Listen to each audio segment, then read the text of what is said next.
First of all, I'd like to say that the new Cold War essentially began when, the way I frame it, when essentially the Hong Kong handover took place.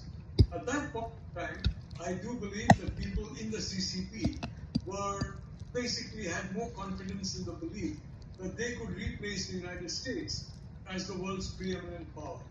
How does that work? How do they make that jump from, all right, we got Hong Kong to we can beat the United States? I'm only saying that the handover was a very big moment for the CCP, in the sense that something that was part of the colonial heritage was transferred, and essentially Deng Xiaoping held his ground and ensured that while the Chinese, of course, set some limits to their behavior, there was absolutely no check essentially on what their behavior would be. It was basically a trust and belief system. So I think, there are 2 points of view. One is that they felt that the West was vulnerable to this kind of concession and to major other concessions.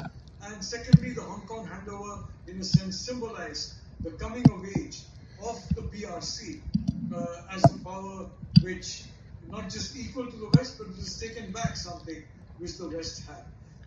In India, we like to believe that the fact that India got its independence acted as a kind of a spur to many other countries in Africa and other parts of Asia to demand independence. And as you probably know, India backed almost all these independence movements. So in the same way, I do believe that the conviction inside the CCP that finally the time had come for them to essentially become the preeminent power on the globe, right? The PRC, I had a lot of the preeminent power on the globe. I pepper believe this one. we can date it around 1997, and this is, it is very easy to find a lot of studies with some clear metrics and mathematical equations, etc. But the reality is a lot of that is in a way subjective and how you look at the situation.